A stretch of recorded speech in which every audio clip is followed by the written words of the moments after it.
देखो, चैप्टर का नाम है जॉब कॉस्टिंग। जॉब कॉस्टिंग का मतलब क्या होता है? ये पूरा पूरी कॉस्ट शीट है।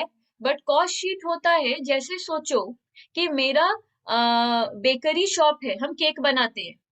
तो हम पूरा शोरूम में, अपना बेकरी शॉप में जितना केक्स रखते हैं, जितना भी आइटम रखते हैं, पिज्जा रखते हैं या फिर पफ रखते हैं, केक रखते हैं, पेस्ट्री रखते हैं, हम जितना कुछ रखते हैं सबका कॉस्ट, सबका एक साथ बनाना इस कॉस्ट शीट। पर सोचो कि मेरे पास एक ऑर्डर आया, मेरे पास एक पर्सन आके ऑर्डर दिया कि हमको 100 पीस केक चाहिए। वो अपना कस्टमाइज्ड ऑर्डर बताया मेरे को कि हमको चॉकलेट केक ही चाहिए, जिसके ऊपर ऐसे ऐसे पुडिंग्स होगा, ऐसा वाला क्रीम यूज करेंगे।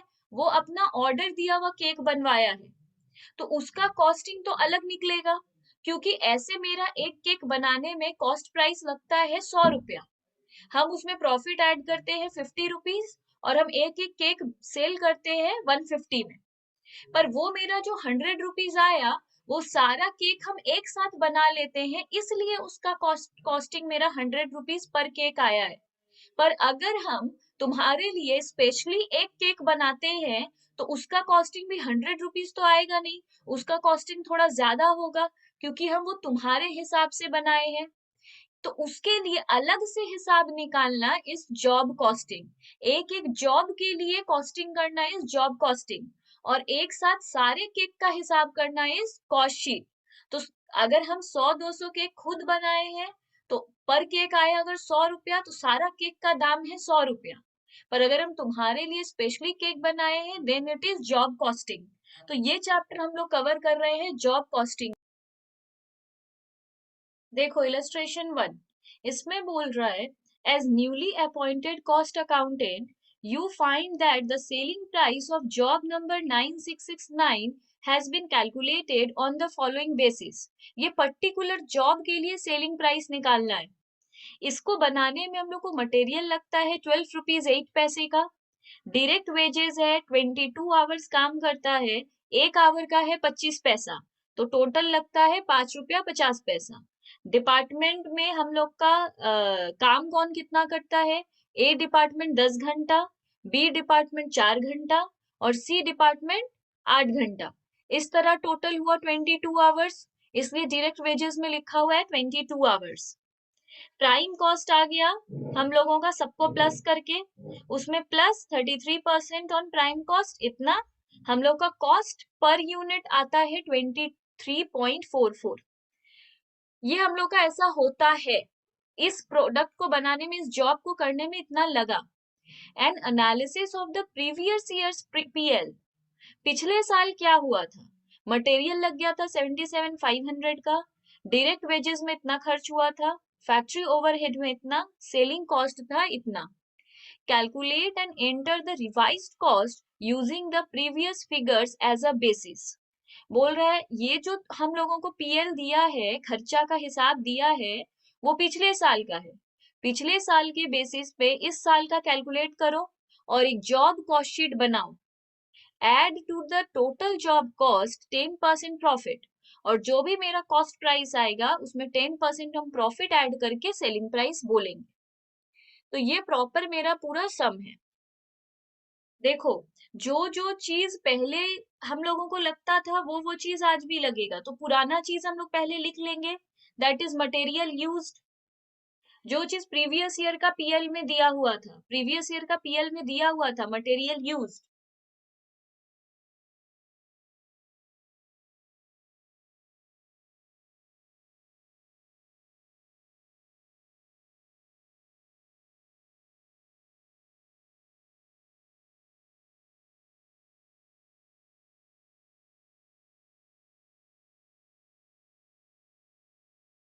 देखो, डायरेक्ट वेजेस हम लोग को पहले से ही दिया हुआ था 5,000। हाँ, तो हम लोग के पुराने पीएल में क्या दिया हुआ है? पुराने पीएल में दिया हुआ है 5,000, 6,000, 4,000 डायरेक्ट वेजेस, तो वो यहाँ पर आ जाएगा।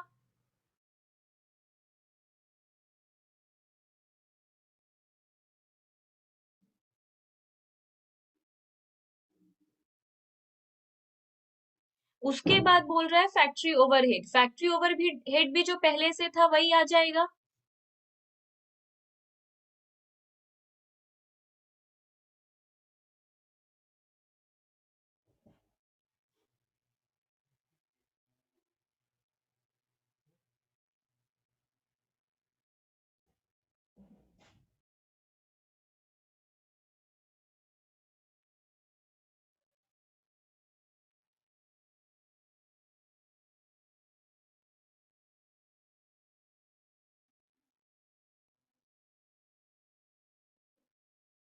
एक चीज हम लोग को याद रखना पड़ेगा, मटेरियल, लेबर और फैक्ट्री ओवरहेड तीनों ऐड करके हम लोगों का आता है वर्क्स कॉस्ट। ये याद रखना पड़ेगा, तीनों ऐड करके हम लोगों का आता है वर्क्स कॉस्ट। ठीक है, तो तीनों को, उसके बाद हम लोग का, इसके बाद वर्क्स कॉस्ट में ऐड होता है office and administrative overhead. Office and administrative overhead हम लोग के सब में है नहीं, तो इसके बाद ऐड होता है selling and distribution overhead.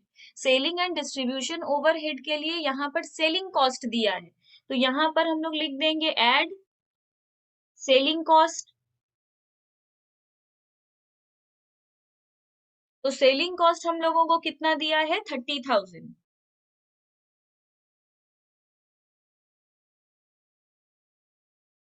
Selling cost add करने के बाद आ जाता है कॉस्ट ऑफ सेल्स।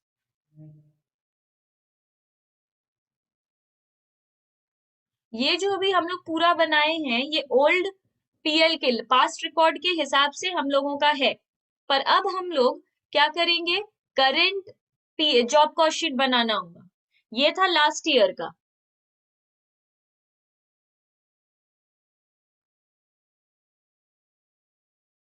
ये सिंपली लास्ट ईयर का डिटेल था। अब जो जॉब कॉस्ट शीट बनाएंगे वो करंट ईयर का होगा।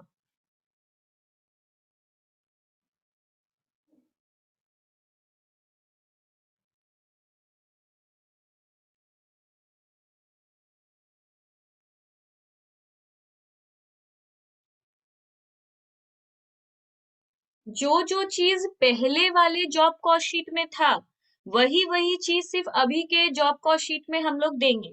ठीक है,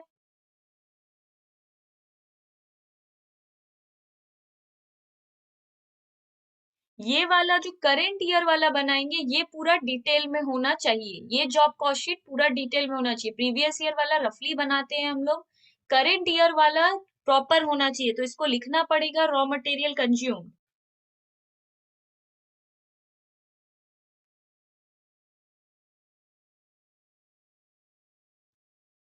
मटेरियल का सारा काम करने के बाद आता है रॉ मटेरियल कंज्यूम, पर यहाँ पर और कुछ दिया नहीं है। यहाँ पे दिया है 12 रुपीज 8 पैसे, 12.08। इसके बाद यहाँ पर दिया है डायरेक्ट वेजेस। जो फॉर्मेट यहाँ पे हम लोग आइटम मेंटेन कर रहे हैं वही आइटम यहाँ पे आना चाहिए। तो अब है यहाँ पे डायरेक्ट वेजेस। डायरेक्ट वेजेस में यहाँ पे जो दिया हुआ है ऊपर वाले में, जो इस सिर्फ जॉब कॉस्ट शीट नंबर के लिए दिया था, 22 आवर्स काम किया है, 25 पैसा पर आवर। पर इंडिविजुअल डिपार्टमेंट का दिया है 10 घंटा, 4 घंटा, 8 घंटा, तो हम लोग को भी इंडिविजुअली शो करना पड़ेगा।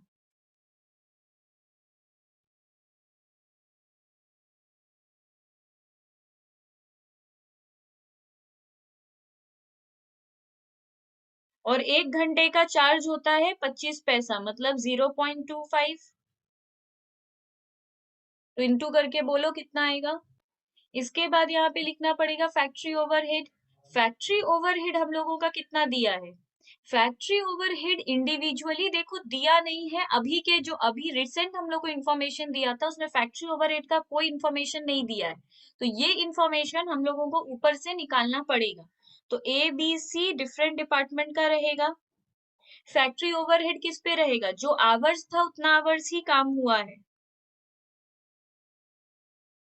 पर प्रॉब्लम ये है कि इसका हम लोगों को 1 घंटे का रेट नहीं पता है। देखो, फैक्ट्री ओवरहेड का जो परसेंटेज होता है ये ओवरहेड चैप्टर में एक्चुअली सिखाता है हम लोगों को कि ओवरहेड का रेट निकालेंगे कैसे। ओवरहेड का रेट टोटल 4 चीजों से निकल सकता है। या तो मटेरियल यूज कर सकते हैं, लेबर यूज कर सकते हैं, लेबर आवर रेट यूज कर सकते हैं, मशीन आवर रेट यूज कर सकते हैं। ये बात एक बार तुम लोग पीछे लिख लो, क्योंकि हम अलग अलग सम में अलग अलग यूज करेंगे, जिस सम में जैसा रिक्वायरमेंट होगा वैसा। तो ये नॉलेज होना चाहिए।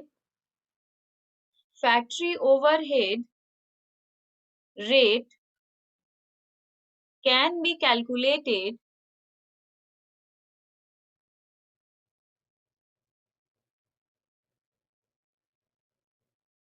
बाय 4 वेज, 4 तरीके से निकलता है। पहला, मटेरियल, मटेरियल के बेसिस पे मटेरियल कॉस्ट लिख लो, मटेरियल कॉस्ट।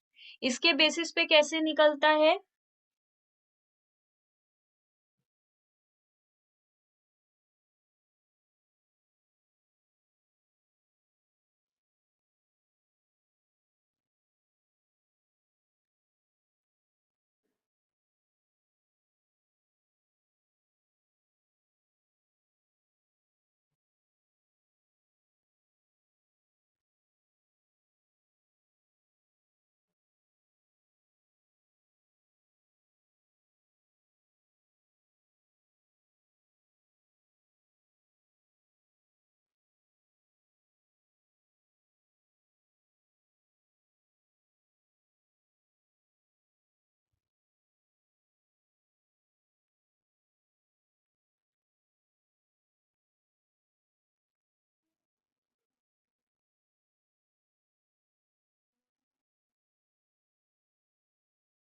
LHR मतलब लेबर आवर रेट।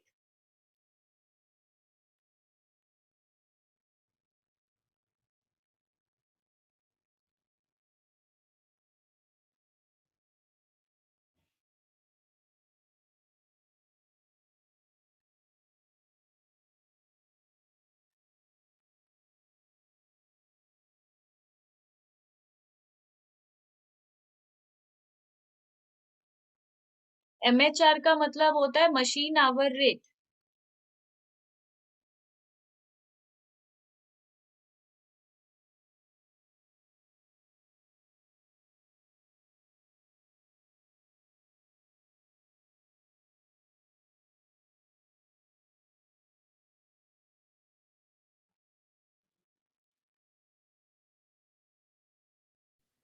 जब भी सम में आवर्स का इंफॉर्मेशन है तो हमेशा ये आवर के बेसिस पे होगा, लेबर आवर रेट के हिसाब से। तो लिखो कैलकुलेशन ऑफ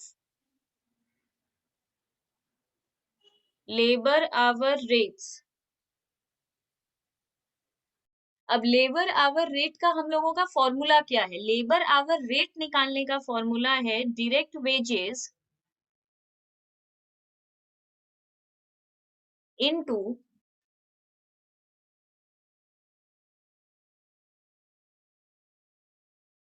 तो हम लोग का डायरेक्ट हम लोग का लेबर आवर कैलकुलेट हो गया, टोटल लेबर आवर्स। अब यहाँ पे हम लोगों को टोटल ओवरहेड हम लोग को पता है, इंडिविजुअली सबका लेबर आवर पता है, हम लोगों को डिवाइड कर करके पर ओवरहेड का रेट निकल जाएगा। तो calculation of factory overhead rates. तो यहाँ पर ए का टोटल ओवरहेड कितना है, बी का कितना है और सी का कितना है, वो लिखना पड़ेगा। ये हम लोगों को क्लियरली फैक्ट्री ओवरहेड सब में दिया हुआ है, नीचे वाले में 2500, 2500 दिया है, 4000 और 1000 डिवाइडेड बाय ये जो लेबर आवर्स हम लोग निकाले, दैट इज 20,000, 24,000, 16,000।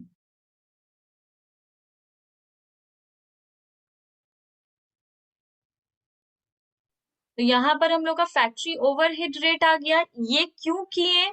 हम लोग लॉजिक क्या कर रहे हैं, हम लोगों को यहाँ पर फैक्ट्री ओवरहेड रेट लेना है। ठीक है, सिंपल है। यहाँ पे जो रेट आएगा ये हम लोगों का अभी के आवर्स के हिसाब से आएगा, बट सम में जो सम में यहाँ पर कुछ दिया ही नहीं है, हम लोगों को इसका टोटल दे दिया था। हम लोग को टोटल का काम नहीं है, हम लोगों को पर हेड का रेट चाहिए, इसलिए हम लोग इसको इनटू कर रहे हैं। तो यहाँ पे बोल रहे हैं 0.125, मतलब 1 घंटे का अगर 0.125 लगता है तो 10 घंटे का कितना, उस तरह करके अभी हम लोग इसको सॉल्व कर रहे हैं। अब हम लोग को इसमें बोल रहा है सेलिंग कॉस्ट लेने। देखो, जो भी चीज हम लोगों को इस पहले कॉस्ट शीट में था वही सब हम लोग को इस कॉस्ट शीट में लेना है, पर अभी के डेटा के हिसाब से। तो पहले देखो सेलिंग कॉस्ट कितना था। सेलिंग कॉस्ट हम लोगों का वर्क्स कॉस्ट के, ये याद रखना पड़ेगा, सेलिंग कॉस्ट हमेशा वर्क्स कॉस्ट के ऊपर एप्लीकेबल होता है। ये जो सीख रहे हैं एक ही सम में सीख रहे हैं, बाकी सारा सम फिर कैजुअल लगेगा। ये अभी लग रहा है इतना सारा रूल है, याद कैसे रखेंगे, सब सम में सेम रूल एप्लीकेबल है। तो याद रखना होगा, नोट देकर ये लिखो, सेलिंग कॉस्ट परसेंटेज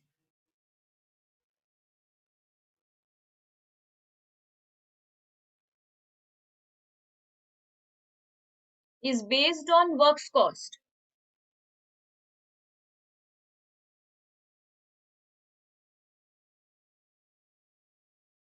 बार बार सम में इतना लिख लिख के नहीं करेंगे, ये अभी क्यों इतना लिख लिख के कर रहे हैं, क्योंकि पहला सम है।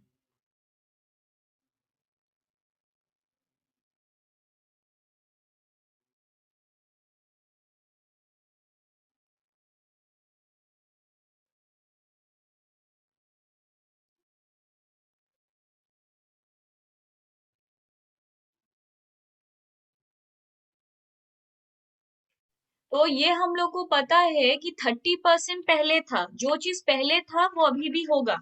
तो पहले अगर 30% था तो अभी भी ये वर्क्स कॉस्ट का 30% ही होगा। तो वर्क्स कॉस्ट हम लोग का कितना है, इतना, तो इसका 30% लेंगे हम लोग।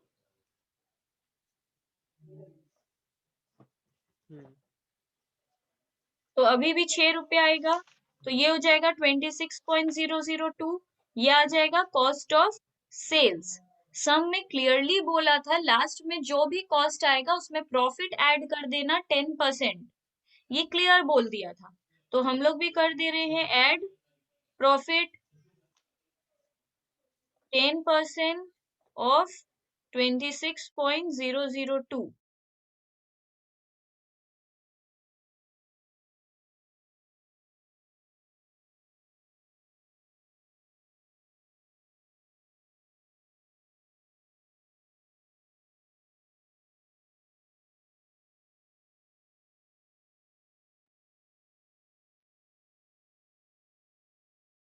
तो 28.602 ये हम लोग का सेलिंग प्राइस है।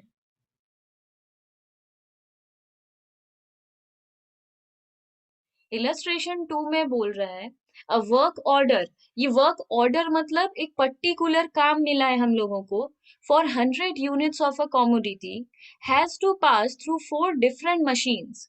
ये जो 100 यूनिट हम लोग बनाएंगे वो किसी एक मशीन से नहीं बनेगा, इसको बनाने के लिए हम लोगों को 4 डिफरेंट मशीन लगेगा, of which the machine hour rate are, इसमें MHR दे दिया है। मशीन P का 1 घंटे का चलाने का, मशीन P को 1 घंटा चलाने का लगता है 1 रुपया 25 पैसा। Q को चलाने में लगता है 1 घंटे का 2 रुपया 50 पैसा। R का 3 रुपया, S का 2.25। ये 1 घंटा मशीन चलाने का खर्चा है। Following expense have been incurred on the work order. ये पर्टिकुलर काम करने में जो अभी अभी ऑर्डर मिला है, इसमें मटेरियल लग जाएगा 8,000, वेजेस लग जाएगा 500। P has been engaged for 200 hour. P काम किया है 200 घंटा, Q किया है 160 घंटा, R किया है 240 घंटा, S किया है 132 hours. After the work order has been completed, जब ये काम हो जाएगा, material worth ₹400 are found to be surplus. हम लोग पास 400 मटेरियल बच भी जाएगा, and are return to store, हम लोग वापस कर देंगे ये। तो ये हम लोग का खर्चा नहीं लगा। शुरू में मटेरियल बोला है 8,000 लगा, पर 400 हम लोग रिटर्न कर दिए, तो अल्टीमेटली 7,600 ही लगा। Office overhead used to be 40% of works cost. देखो लास्ट सम में हम लोग सेलिंग कॉस्ट खुद निकाले थे वर्क्स कॉस्ट के ऊपर 30%। इसमें ये लोग दे दिया है ऑफिस ओवरहेड है 40% ऑफ वर्क्स कॉस्ट। इसमें नहीं बोला हम लोग को निकालने, सम में दे दिया। But on account of all-round rise in the cost of administration, distribution and sale, there has been a 50% rise in office overhead expenditure. बहुत सारा रीजन था जिसकी वजह से हम लोगों का 50% हो गया है ऑफिस एडमिनिस्ट्रेशन का खर्चा। Moreover, it is known that 10% of production will have to be scrapped as not being up to the specification. 10% हम लोग का बेकार चला गया क्योंकि हम लोग वैसा नहीं बनाए थे जैसा कस्टमर को चाहिए था।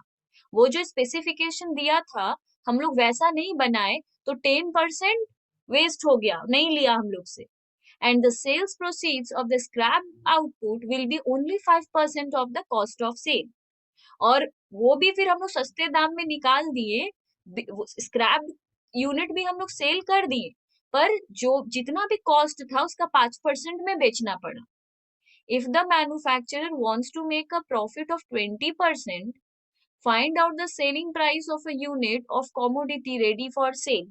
हम लोग प्रॉफिट ऐड करते हैं 20%।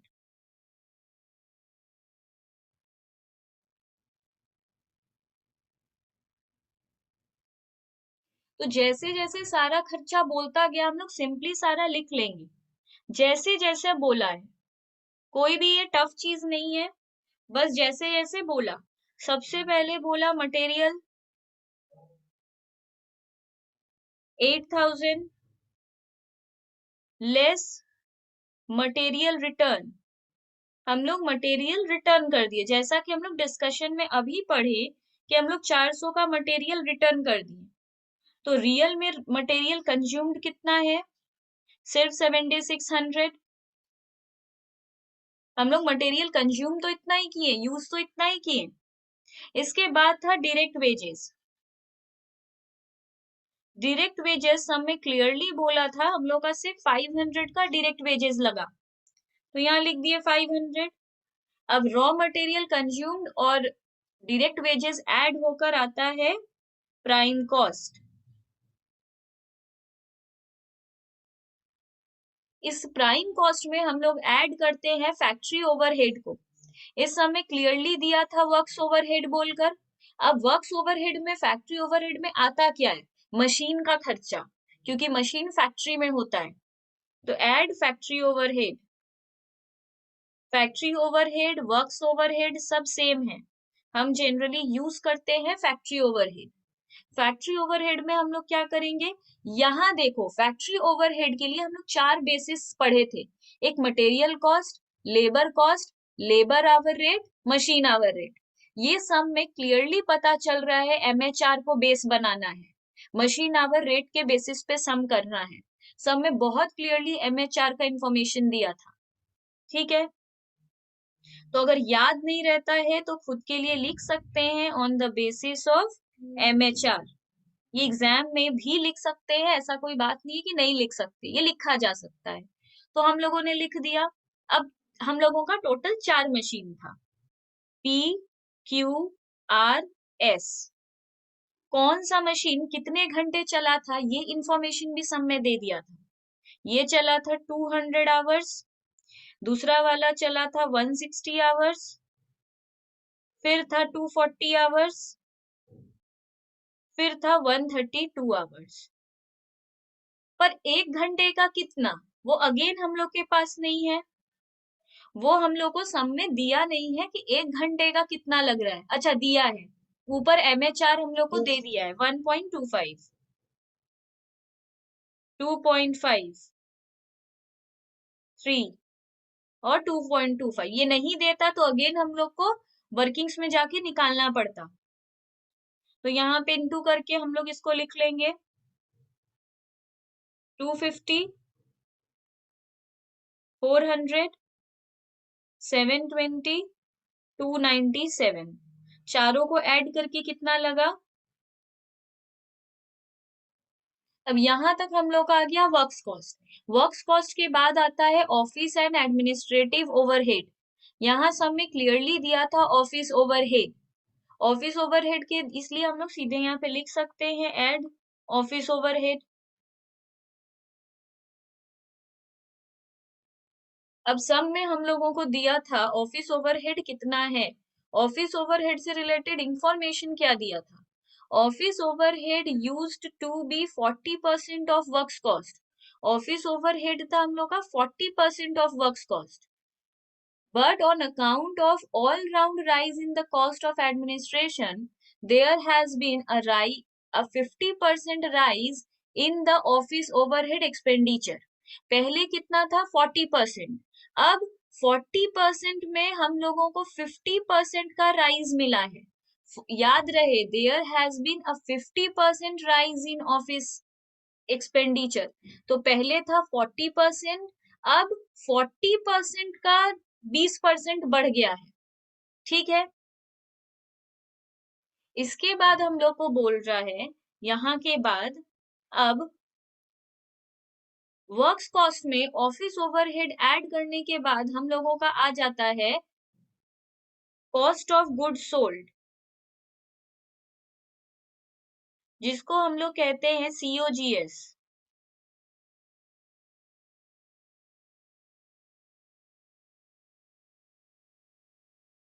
15627.2 इतना हम लोग का आ गया COGS।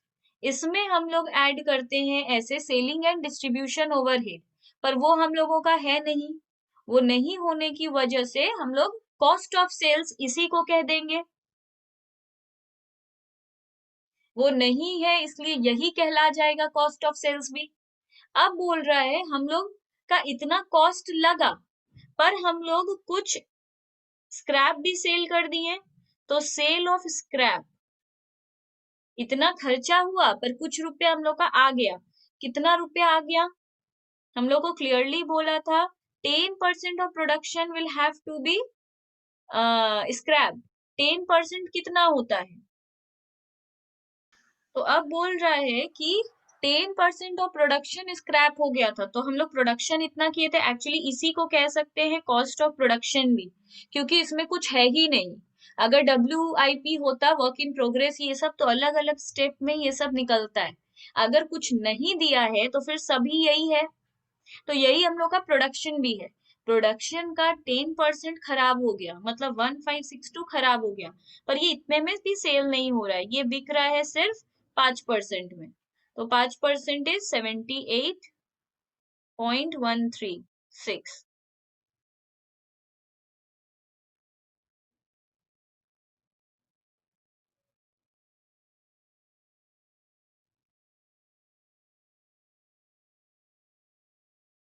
तो ये अल्टीमेटली हम लोगों का है। तो ये है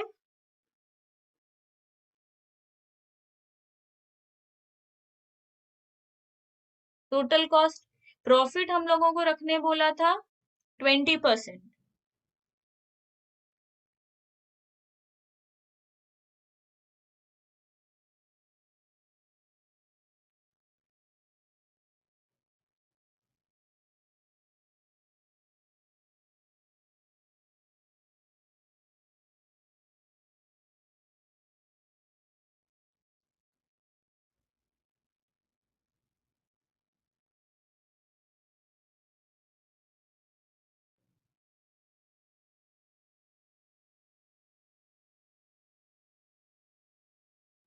तो हम लोग का सेलिंग प्राइस आ गया 18658.87। ठीक है, ये आया पूरा 100 यूनिट्स का। सम में क्या बोला है देखो,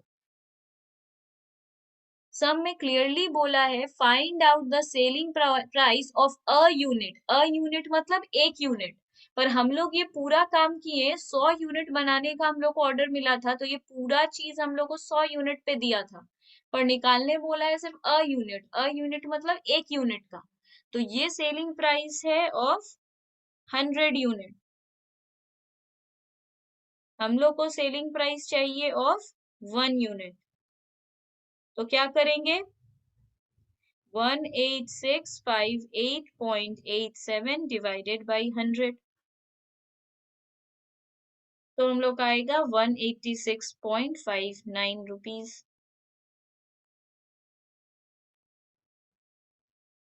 Illustration 3. The data pertaining to Heavy Engineering Limited using are as follows at the end of 31/3/18.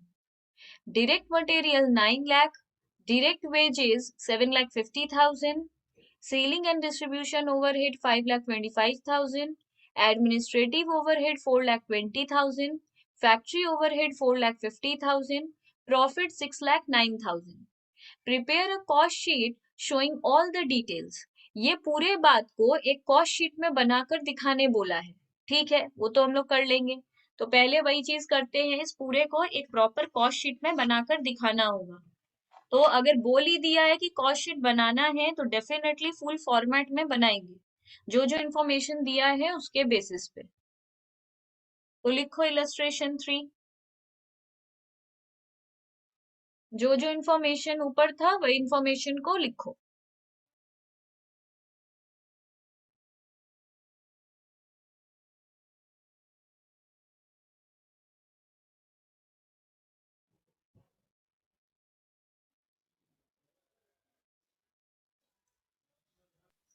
इसके बाद बी में हम लोग को बोल रहा है on 17/18 the factory has received a work order. अब हम लोगों ने एक वर्क ऑर्डर रिसीव किया है। ये जो हम लोग को अभी डेटा दिया था वो 31/3/18 का ही था, मतलब 17/18 का ही था। इसी साल हम लोगों को एक वर्क ऑर्डर मिला है। It is estimated that, estimated क्यों? क्योंकि जब कोई कस्टमर मेरे शॉप में आता है तो वो मेरे से बोलता है, केक का पूरा स्पेसिफिकेशन देता है, कस्टमाइजेशन करता है और उसके बाद बोलता है इसका कितना पड़ेगा। हम लोग को भी पता नहीं होता एग्जैक्टली क्योंकि वो केक हम लोगों ने पहली बार बना रहे हैं, मतलब एग्जैक्टली एक आदमी कैसे कस्टमाइज करता है ये हमको अभी कैसे पता होगा। तो प्रैक्टिकली वो जो स्पेसिफिकेशन दिया है उसका मेरे पास एग्जैक्ट अमाउंट नहीं है। हम अपने जब शेफ से जाके पूछते हैं कि आपको कितना पड़ जाएगा ये बनाने में, तो ये सारा डिस्कशन एस्टिमेशन बेसिस पे होता है। इसलिए हर जगह लिखता है estimated direct material would be 12 lakh, direct labour cost is 7,50,000। What would be the price of work order if the factory intends to earn the same rate of profit on sales? बोल रहा है डायरेक्ट मटेरियल लग जाएगा 12 lakh, direct labour लग जाएगा 7,50,000। तो बताओ वो इस वर्क ऑर्डर के लिए कितना चार्ज करेगा अगर उसको उतना ही प्रॉफिट करना है जितना वो पहले करता था। मतलब अभी जैसे वो जितना परसेंट अर्न करता था उतना ही परसेंट उसको अर्न करना है, तो क्या सेलिंग प्राइस रखेगा? Assuming that selling and distribution overhead has gone up by 15%, पहले जो भी सेलिंग एंड डिस्ट्रीब्यूशन ओवरहेड का परसेंटेज था अभी उस परसेंट से 15% बढ़ गया है। The factory recovers factory overhead as a percentage of direct wages. Factory overhead का परसेंट कैसे निकालेंगे? डायरेक्ट वेजेस के ऊपर। और administration and selling overhead as a percentage of works cost. और एडमिनिस्ट्रेटिव का और सेलिंग एंड डिस्ट्रीब्यूशन का परसेंटेज निकालेंगे वर्क्स कॉस्ट के ऊपर, based on cost rates prevalent in the previous year. तो दे दिया है किसको किसका बेसिस बनाना है। बहुत इजी है, देखो।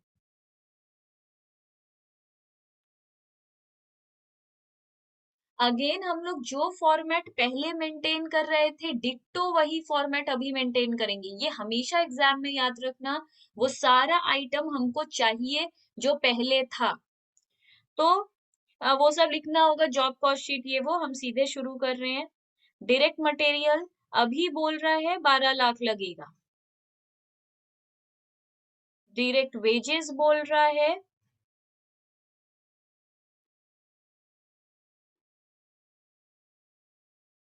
7,50,000।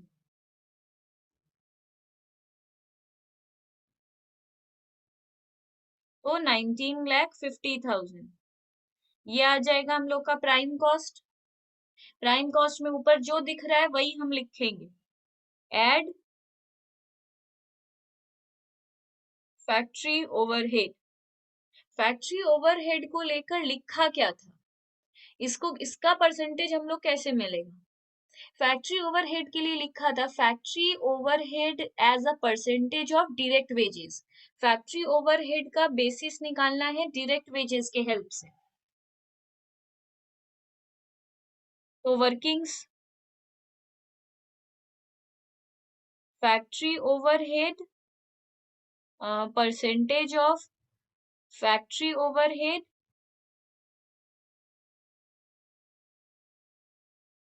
जिसका भी परसेंट निकालने देगा वो ऊपर रहेगा और जिसको बेस बनाने बोलेगा वो नीचे रहेगा।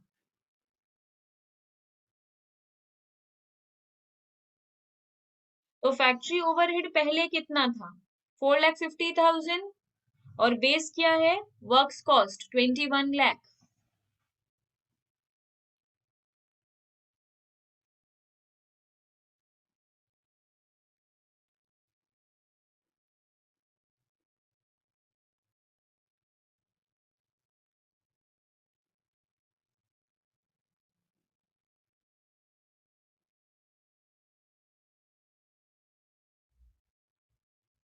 हाँ, तो यहाँ पर बोला था फैक्ट्री ओवरहेड का बेस है डायरेक्ट वेजेस। तो फैक्ट्री ओवरहेड पहले कितना था?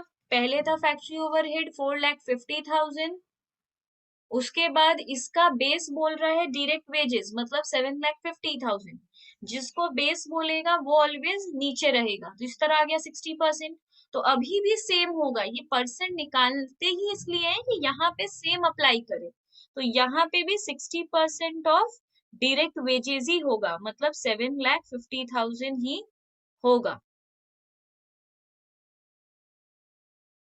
ये अमाउंट सेम है, ये कोइंसिडेंस है, ये अलग अलग रहता है, कोई ऐसा बात नहीं है, सेम आ जाएगा। तो यहाँ आ गया 24 लाख, ये है मेरा वर्क्स कॉस्ट।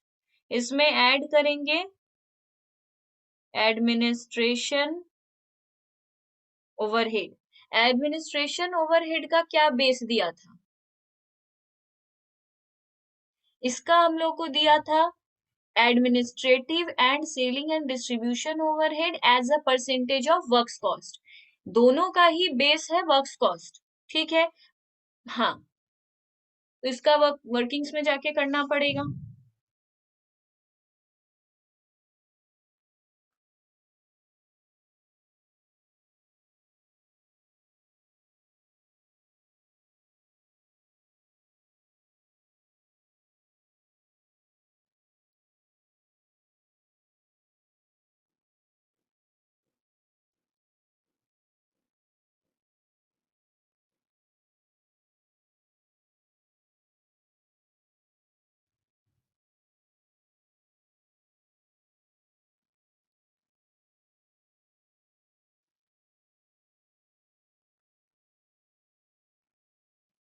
तो पहले 20% था वर्क्स कॉस्ट का, अभी भी ये 20% रहेगा वर्क्स कॉस्ट का।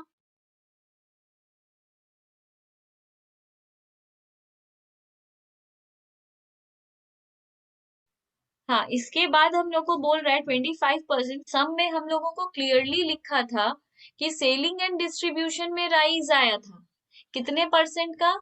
15% का राइज आया था, गॉन अप बाई 15%। तो पहले 25% था, पर अब 25 प्लस 15% है। तो पहले था 25%, अब है हम लोगों का 15%। तो टोटल है 40% ऑफ वर्क्स कॉस्ट, मतलब 24 लाख। तो 24 लाख इंटू 40%, दैट इज 9,60,000। 38,40,000।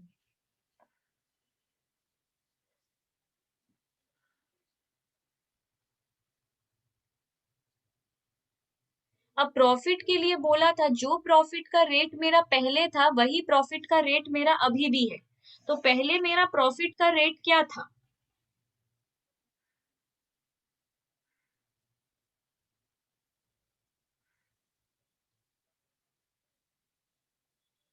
20%। अच्छा,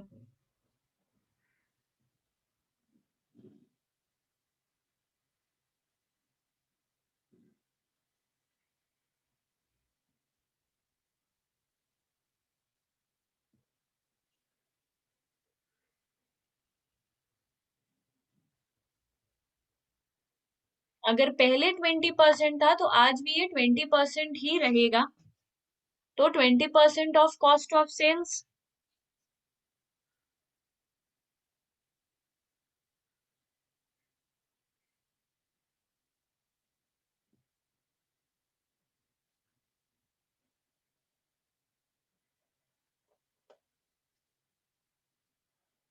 $48,08,000.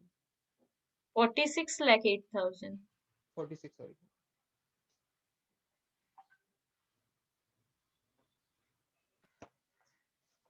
अब इलस्ट्रेशन 4 में बोल रहा है a manufacturing company is divided into 3 production department.